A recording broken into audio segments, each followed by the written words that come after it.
Some of you that are on my Discord may have noticed that I spent quite a lot of time playing this game recently. This is SNOWRUNNER. SNOWRUNNER is essentially an off-road trucking game. It features some very good physics, including ground deformation physics that are fairly groundbreaking, and some really good physics in general actually. Now the game's been out for almost a year now, I believe.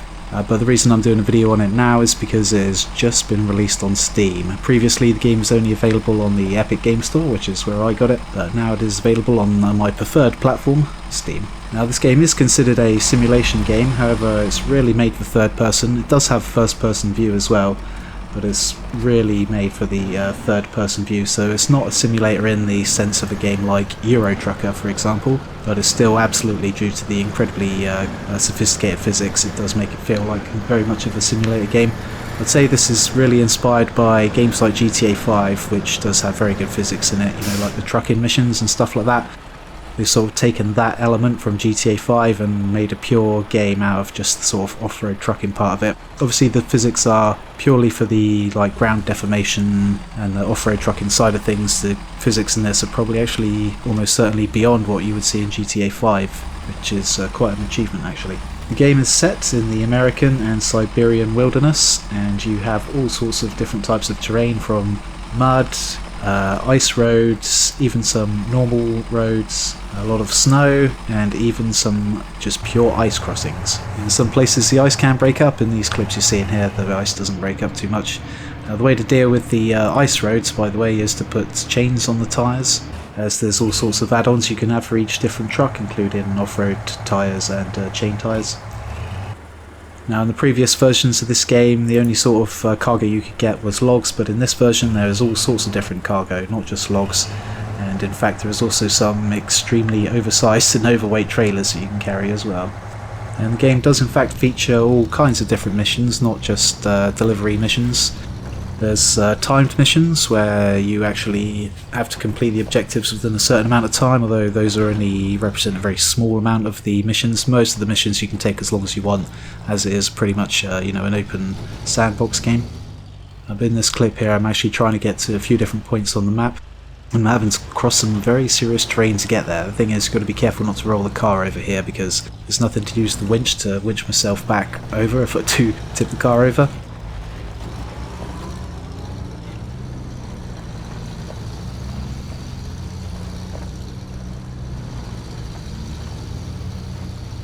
The time missions usually have special rules that go with the time missions, like in this clip here, this timed mission, you have to actually do this in first person view. You fail the mission if you change out of first person view at any time, and that definitely helps to keep things interesting. It's very good actually to do the occasional mission in first person view only, although obviously it's much more difficult, especially if you were trying to tow a trailer or something like that. But in this first person mission, this is another one where I've got to get from a certain point to another certain point. A lot of these timed missions you're actually carrying cargo, some of them you have to go and pick the cargo up. The game does also have a lot of exploration missions.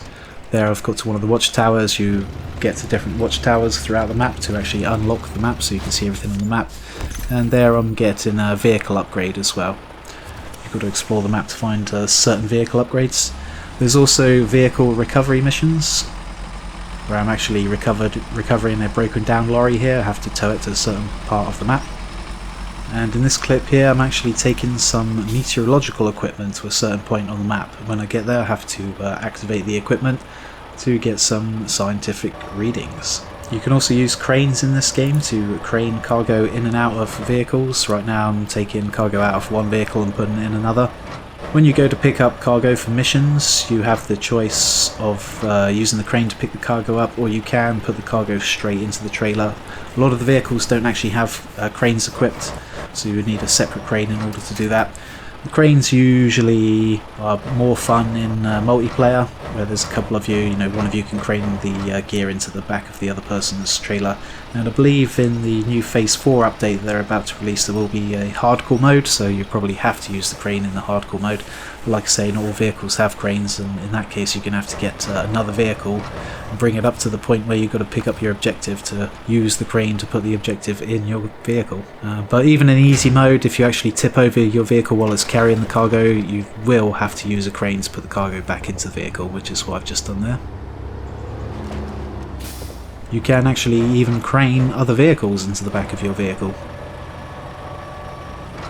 The game's not without its bugs though. As you can see there, I have managed to bug out the Humvee.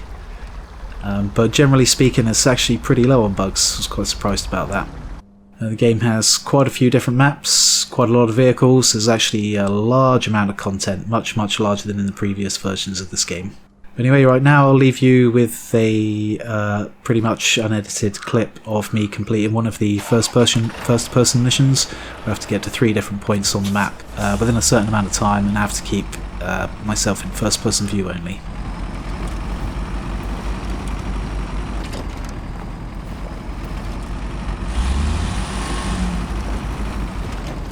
Just over 10 minutes in order to get the gold.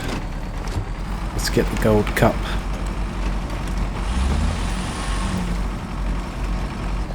Yeah, this is a massive vehicle. As I said, way too big to be doing this. Actually, it's only first person view, but still, it's good fun. Yeah, this bridge is going to be sketchy. You can only just fit this thing across the bridge, but it's not much of a fall anyway. Probably could have just driven through that wall anyway, to be fair.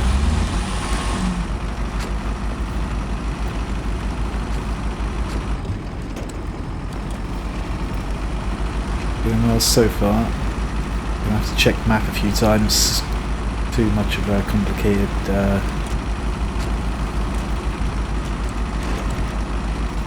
place I've got to go through to remember off heart. I mean, you know the map really well, you could like memorise it easy if you've done this a few times, but this is only the second time I've tried it. First time I tried it, went terribly the wrong way. It's not able to do it in under 10 minutes, let's see if I can do it in under 10 minutes now.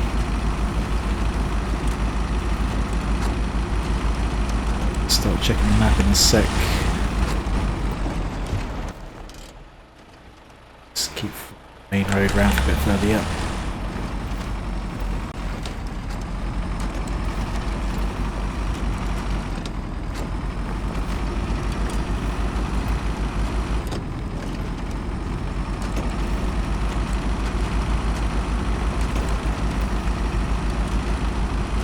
Path up here on the left somewhere I want to take. I think it's a little bit further yet.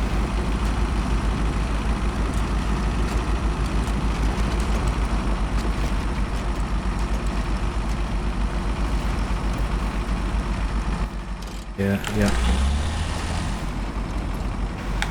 It's my off-road SNOWRUNNER gearbox. Put it into a decent gear. Hill climb. Try not to get stuck on a tree or a tree branch. Oh, yeah.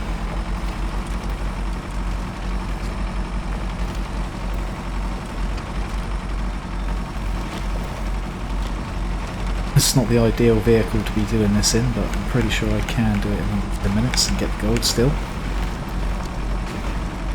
A decent scout vehicle is probably the vehicle you'd want to use. There's the meteorological data mission, timed mission. Come on, bandit, come on. We can go this hill. This vehicle's an absolute monster. 8x8, 8x8 wheel drive. Ooh, careful not to fall off a cliff.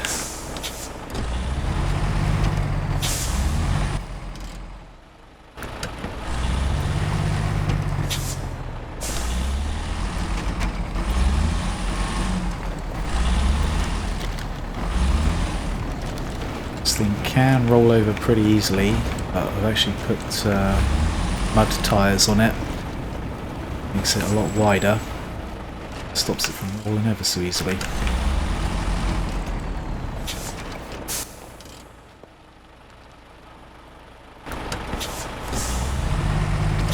Take a left turn somewhere off this main road.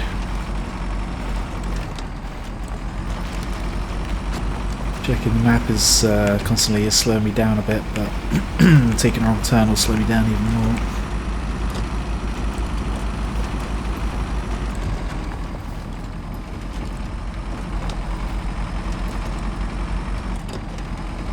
It's left here.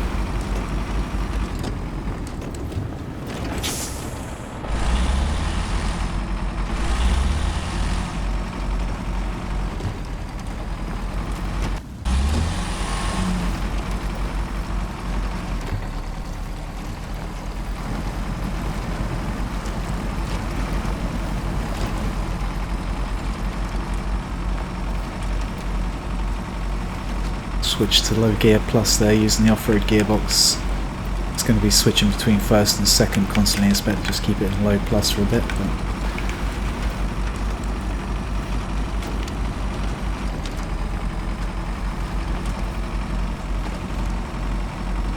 I have to check the map again in a sec, but it's the next objective point's up here somewhere.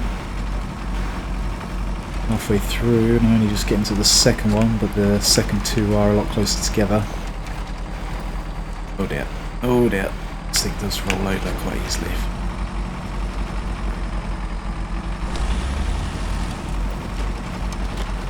It's an absolute beast. It's so much fun to use as well, the Bandit. I use it for a lot of stuff. Back behind us.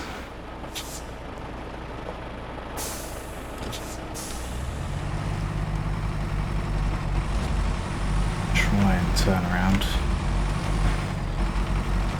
Roll it over. Avoid. Oh, no. Have to go down the hill backwards, I think.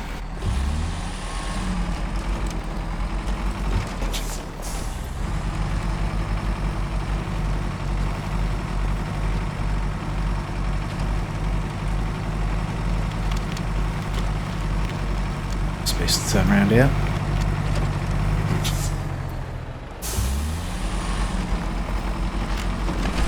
It's hooked up on a tree, the big ass off-road mud tyres.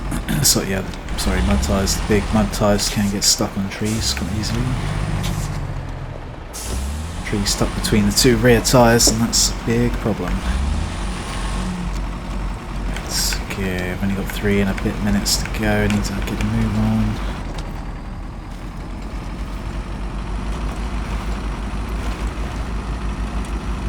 Second left, it's not that one, it's this next one.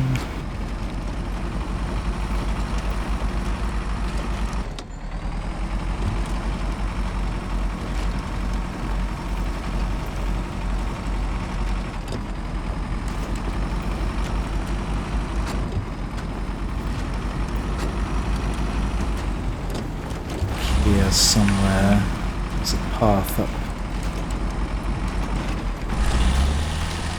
Oh dear. I've driven into a tree. Between these trees here, there's a way up. Is that it?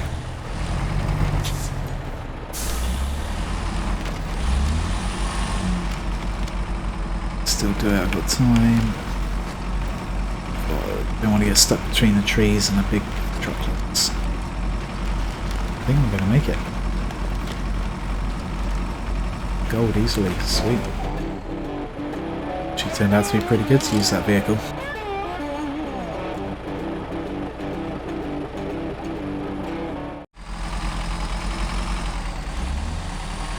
Well, I hope you enjoyed that.